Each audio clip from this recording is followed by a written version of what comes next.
अस्सलाम वालेकुम स्टूडेंट्स। आज इस वीडियो में आपको सेकेंड ईयर मताला पाकिस्तान के चैप्टर नंबर 1 इस्लाम और पाकिस्तान के एमसीक्यूज़ करवाए जाएंगे और साथ आपको शॉर्ट क्वेश्चन करवाए जाएंगे। हलशुदा शॉर्ट क्वेश्चन होंगे, हलशुदा मारूजी होगी। तो चलते हैं चैप्टर नंबर 1 इस्लाम और पाकिस्तान। इसके सबसे पहले जो है हम एमसीक्यूज़ करेंगे। तो ये पीडीएफ आपको मिल जाएगी इंटरनेट से, इसे बुक को डाउनलोड कर सकते हैं। ये जो अब न्यू बुक आई है तो इसे आप डाउनलोड कर सकते हैं, ठीक है। तो चलिए आपको जो है अब एमसीक्यूज़ करवाते हैं सबसे पहले, यानी मारूज़ी करवाते हैं, उसे सॉल्व करवाते हैं, हल करवाते हैं। तो ये यहाँ पर ये आ चुकी है, ठीक है। तो सबसे पहले देखिए, सबसे पहला जो एमसीक्यूज़ है वो देखिए, नज़रिया लफ्ज़ आइडियोलॉजी का तर्जुमा है। आइडियोलॉजी लफ्ज़ है, किस ज़बान का लफ्ज़ है? ये है फ्रांसीसी का, ठीक है, फ्रांसीसी ज़बान का लफ्ज़ है। करारदार मकासद 1949 पेश करने वाले वज़ीर आज़म का नाम क्या है? क्या नेम था उनका? उनका नाम था लियाकत अली खां। इन्होंने जो है करारदार मकासद 1949 में पेश की थी। बरसगीर में जुदागाना इंतखाबात का मुतालबा सबसे पहले किसने किया? तो इसका आंसर है जी, सर सैयद अहमद ख़ान, ठीक है, बे, इसका ये आंसर होगा। इसके बाद हम चलते हैं नेक्स्ट। करारदार लाहौर पेश हुई। करारदार लाहौर कब पेश हुई थी? तो ये पेश हुई थी 1940 में, ठीक है। तो इसका आंसर ये होगा 1940 में। अदल के लफ्ज़ी मानी है किसी सही चीज़ को सही जगह पर रखना, ठीक है। अल्लामा इकबाल रहमतुल्लाह अलैह ने 1930 में अपना मशहूर सदारती खुतबा दिया इलाहाबाद में, ठीक है। तो इसका आंसर ये होगा। कायद-ए-आज़म रहमतुल्लाह अलैह ने पेशावर में तलबा से ख़िताब किया। कब उन्होंने तलबा से ख़िताब किया था? तो वो उन्होंने किया था 1945 में। तो इसका आंसर ये होगा, ठीक है। तो अब नेक्स्ट चलते हैं। किसी अरबी को किसी अजमी पर, किसी अजमी को किसी अरबी पर, किसी गोरे को किसी काले पर और किसी काले को किसी गोरे पर कोई फ़ुक़ियत हासिल नहीं। आप सल्लल्लाहु अलैहि वसल्लम ने फरमाया था। कब फरमाया था? ये खुतबा हिज्जतुल विदा, ठीक है, खुतबा हिज्जतुल विदा के मौका पर उन्होंने फरमाया था। करारदार मकासद पास हुई। करारदार मकासद कब पास हुई? अभी हम पढ़ के आए हैं 1949 में, ठीक है। तो इसके बाद हम देखें, अल्लाह ताला के नज़दीक पसंदीदा दीन इस्लाम है जिस सूरत में फरमाया, किस सूरत में ये फरमाया था? तो ये सूरत अल इमरान, ठीक है, इसका ऑप्शन बी ठीक होगा। तो ये एमसीक्यूज़ थे। अब हम चलते हैं शॉर्ट क्वेश्चन की तरफ। जी तो स्टूडेंट्स, अब चलते हैं मुख्तसर सवालात की तरफ, शॉर्ट क्वेश्चन की तरफ। सबसे पहला है रवादारी का मफहूम लिखें। रवादारी का मफहूम लिखें, ये आपको अभी मैं बता देता हूँ कहाँ पर है ये। रवादारी का मफहूम लिखें। तो ये यहाँ पर ये शॉर्ट क्वेश्चन आप देख सकते हैं। ये यहाँ पर आपको निशान लगा कर बता देता हूँ कि आपने यह कहाँ तक करना है। यहाँ से आपने स्टार्ट होना है। रवादारी के मतलब कुरान मजीद का सबसे बुनियादी उसूल ये है कि दीन में कोई जबर नहीं, ये इंसान की आज़ादी फ़िक्र व अक़ीदा का सबसे अहम अलामिया है। किसी के लिए ये जायज़ नहीं कि वो अपनी मर्ज़ी के फ़िक्र व अक़ीदे को दूसरों पर मुसल्लत करने की कोशिश करे। हर फ़र्द को ये इख्तियार हासिल है कि वो अपनी मर्ज़ी के मुताबिक जिस नज़रिए को चाहे इख्तियार करे और जिस चाहे रद्द कर दे। इसका मुहासबा करने वाली अल्लाह ताला की ज़ात है, वो क़यामत के दिन इसका मुहासबा करेगी। तो यहाँ तक ये आपने शॉर्ट क्वेश्चन करना है, मुहासबा करेगी, ठीक है। रवादारी के मतलब से स्टार्ट हो गई। ये पहला शॉर्ट क्वेश्चन था। अब हम चलते हैं जी दूसरे शॉर्ट क्वेश्चन की तरफ। दूसरा शॉर्ट क्वेश्चन क्या है? बकाए बाहमी का क्या मतलब है? बकाए बाहमी का क्या मतलब है? तो ये अब चलते हैं हम, ठीक है, इसे ढूंढते हैं। तो पेज नंबर ये तकरीबन आपको मिल जाएगा 14-15 के दरमियान ही यहाँ पर मिल जाएगा। बकाए बाहमी का क्या मतलब है? तो अभी हम इसे ढूंढ लेते हैं, ठीक है। तो यहाँ पर ये देखिए, बकाया बाहमी आ चुका है हमारे सामने। तो ये कहाँ से लेकर आपने कहाँ तक करना है? यहाँ से आपने शुरू होना है। बकाया बाहमी का मतलब दूसरे इंसानों के साथ अमन व अमान, बाहमी सुलह और मोहब्बत के साथ रहना है। दुनिया की आबादी गालिब अक्सरियत किसी न किसी मज़हब की पैरोकार है और इनके तसव्वुरात यानी रवादारी, अमन व अमान, बाहमी सुलह, बकाया बाहमी और मोहब्बत बहुत ही अहम असूल है। दुनिया में मज़हब के बगैर अमन कायम हो सकता है और ना ही बकाया बाहमी।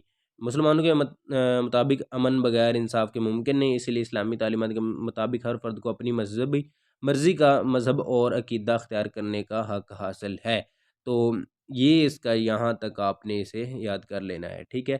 ये इसका दूसरा शॉर्ट क्वेश्चन हो गया, ठीक है, बकाया बाहमी वाला। अब नेक्स्ट की तरफ चलते हैं। तीसरा जो क्वेश्चन है वो है जदीदियत किसे कहते हैं? जदीदियत किसे कहते हैं? तो ये अब देखते हैं हम कहाँ पर है। तकरीबन आपको 10 से 11 पेज पर ये मिल जाएगा, ठीक है। जदीदियत किसे कहते हैं? तो ये अब ढूंढ लेते हैं हम, जदीदियत किसे कहते हैं। तो यहाँ पर आपने यहाँ से स्टार्ट हो जाना है। जदीदियत से मुराद नए ख़यालात और नए आलात हैं। यहाँ पर आपको निशान लगा कर भी बता देता हूँ। जदीदियत से मुराद नए ख़यालात और नए आलात हैं जिन्होंने 19वीं सदी के पब्लिक और पब्लिक और प्राइवेट ताल्लुकात को से पुश्त डालते हुए नए ख़यालात को जन्म दिया और जदीद सनती माशरा कायम किया, जिसमें शहरों को तरक्की दी गई, मादा परस्ती की पूजा की गई और मज़हब से इनकार किया गया। यानी जदीदियत ने पुरानी रवायात मुस्तरद करते हुए नई माशरती कायम की माशरती इक़दार कायम किए, जिनका मज़हब से कोई सरोकार नहीं। ठीक है, तो ये यहाँ आपने कहाँ तक ये करना है जदीदियत वाला शॉर्ट क्वेश्चन। इससे नेक्स्ट लाइन भी आपने करनी है, 2 लाइन ये भी आपने ऐड करनी है। इस्लाम ने इंसानियत की बहबूद व तरक्की के लिए जदीद ख़यालात की हमेशा उस अफ़ज़े की कुरानी अहकामात की तयशुदा हदूद में रहते हुए इस्लामी ने नज़रियात और आलात की जदीदियत को कबूल किया है। तो ये यहाँ तक जदीदियत वाला शॉर्ट क्वेश्चन आपने करना है। नेक्स्ट हम चलते हैं नेक्स्ट क्वेश्चन की तरफ, वो देख लेते हैं हम नेक्स्ट शॉर्ट क्वेश्चन कौन सा है। तो वो है नज़रिया की तारीफ़ करें। नज़रिए की तारीफ़ करें, ये हमें कहाँ पर मिलेगा, ये तकरीबन हमें मिल जाएगा पेज नंबर 1 पे होगा नज़रिया की तारीफ़। ठीक है, तो शुरू पे चलते हैं चैप्टर के, वहाँ पर हमें ये शॉर्ट क्वेश्चन मिल जाएगा। उम्मीद है कि वहाँ पर ये मिल जाएगा चैप्टर के शुरू में। ठीक है, तो ये चैप्टर नज़रिए की तारीफ़ करें। ठीक है, ये आ चुका है जी। नज़रिया, यहाँ से आपने स्टार्ट होना है। नज़रिया फ़्रांसीसी लफ्ज़ आइडियोलॉजी का तर्जुमा है, ये 2 अज्जा आइडियालॉजी पर मुश्तमिल है। ठीक है, नज़रिए का मफ़हूम है अंदाज़ फ़िक्र और तसव्वुर हयात वगैरह। नज़रिया आम तौर पर उस तहज़ीब या माशरती लाए अमल को कहते हैं जो उस कौम का मुश्तरका निस्बुल आइन बन जाए। ठीक है, तो यहाँ तक आपने करना है, फिर ये लाइन स्किप कर देनी है आपने, यहाँ से फिर स्टार्ट हो जाना है आपने। इससे इंसानी ज़िंदगी का ऐसा निज़ाम वजूद में आता है जिसमें एतकादात और ज़िंदगी के मकासद शामिल हों। ठीक है, तो यहाँ तक ये लाइन आपने एक ऐड कर लेनी है, बाकी वो ऊपर वाली 2 लाइन ऐड करनी है। ये स्किप करके यहाँ तक आपने कर लेना है, तो ये शॉर्ट क्वेश्चन आपका कंप्लीट हो जाएगा। ठीक है, नेक्स्ट शॉर्ट क्वेश्चन की तरफ अब चलते हैं हम।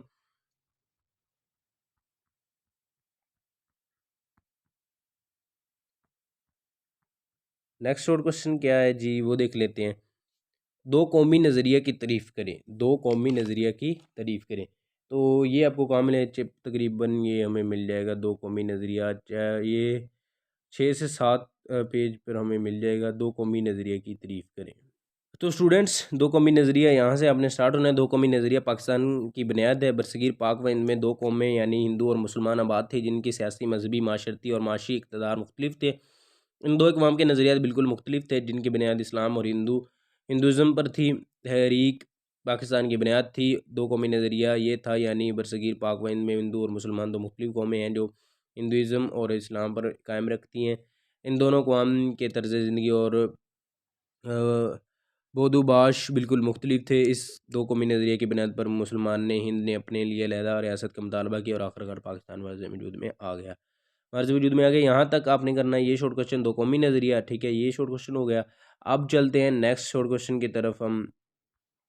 नेक्स्ट शॉर्ट क्वेश्चन अब देख लेते हैं हम। ठीक है, कि 2 कौमी नज़रिया से नेक्स्ट वाला शॉर्ट क्वेश्चन क्या है, वह अल्लामा मोहम्मद इकबाल ने 1930 में खुतबा इलाहाबाद में क्या फरमाया था। ठीक है, तो ये शॉर्ट क्वेश्चन आपको मिल जाएगा पेज नंबर तकरीबन 3 से 4 पे मिल जाएगा। 3 से 4 पर हम चलते हैं।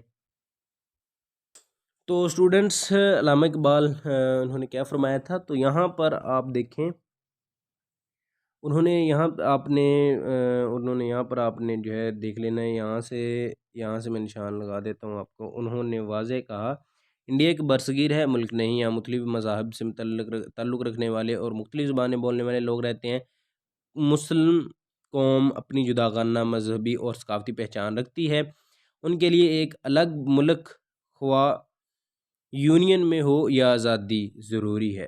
तो यहाँ तक ये शॉर्ट क्वेश्चन है कि उन्होंने खुतबा इलाहाबाद में क्या कहा था। ठीक है, तो ये शॉर्ट क्वेश्चन है। ठीक है, यहाँ तक ये आपने कर लेना है। नेक्स्ट शॉर्ट क्वेश्चन की तरफ अब चलते हैं हम।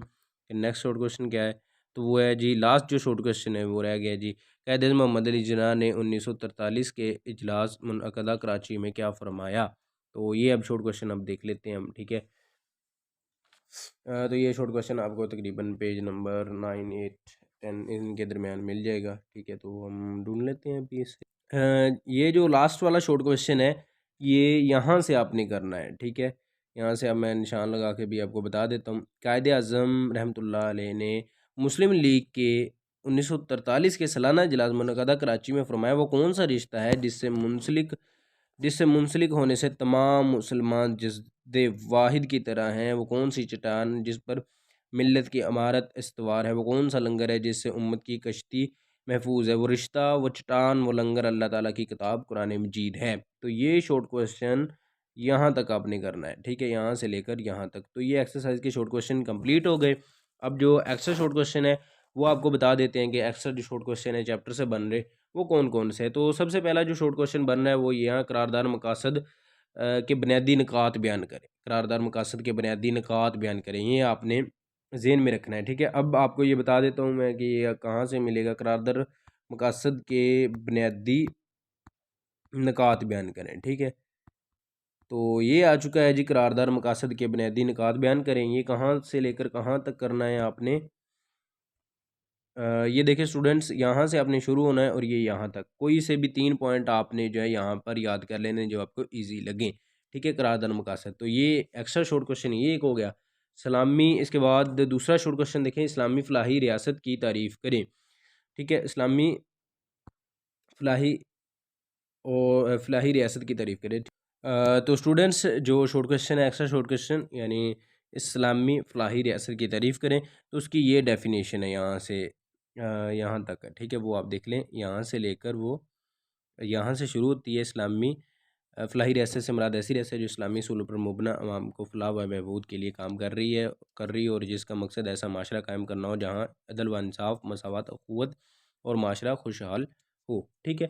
तो ये इसके फ़राइज़ हैं, फ़राइज़ भी आपने करने हैं, यहाँ तक फ्रीज़ आए, ठीक है। इस्लामी फलाही रियासत की फ़राइज़ से मुराद शहरियों के वो हकूक़ हैं जिन्हें अदा करना रियासत पर लाज़िम है। इस्लामी फलाही रियासत पर शहरियों के माशी, माशरती, सियासी दीगर मसाइल को हल करने की पूरी ज़िम्मेदारी आयद होती है। अवाम की रूहानी व मादी फलाह व बहबूद करना, इनके बुनियादी ज़रूरियत को पूरा करना, इनको सहूलियत मुहैया करना, इन्हें नेकी की राह पर लगाना इस्लामी फलाही रियासत का फ़रीज़िया है। तो ये शॉर्ट क्वेश्चन है, ठीक है। इसके अलावा एक शॉर्ट क्वेश्चन है एक्स्ट्रा, अल्लाह ताला की हाकमियत से क्या मुराद है, ठीक है। तो ये भी देख लेते हैं अभी हम, ठीक है। अल्लाह ताला की हाकमियत, तो ये शॉर्ट क्वेश्चन पड़ा है जी, अल्लाह ताला की हाकमियत से क्या मुराद है, ये पूरा आपने करना है। इस्लामी रियासत में तमाम ताकतों का सरचश्मा अल्लाह ताला की ज़ात है, वही पूरी कायनात का खालिक व मालिक है। लिहाजा तमाम अमवार मुमलिकत अल्लाह ताला के अहकाम की रोशनी पर में चलाए जाते हैं। इस्लामी रियासत में हुक्मरान अल्लाह ताला का नायब होता है और इसी के अहकामात के नफाज का ज़िम्मेदार होता है। इसी असूल के नतीजे में इंसानी दुनियावी ताकतों के आगे सरनगो होने की बजाय सिर्फ अल्लाह ताला की ज़ात के आगे सर झुकाए। तो ये शॉर्ट क्वेश्चन थे, ठीक है। उम्मीद है कि आपको समझ आ गई होगी। फिर भी कोई क्वेश्चन नहीं कमेंट कर सकते हैं और नेक्स्ट वीडियो में आपको लॉन्ग क्वेश्चन बताए जाएंगे। तो उसके लिए चैनल सब्सक्राइब कर ले, बेल आइकन प्रेस करके ऑल पर क्लिक कर ले ताकि वीडियो आपको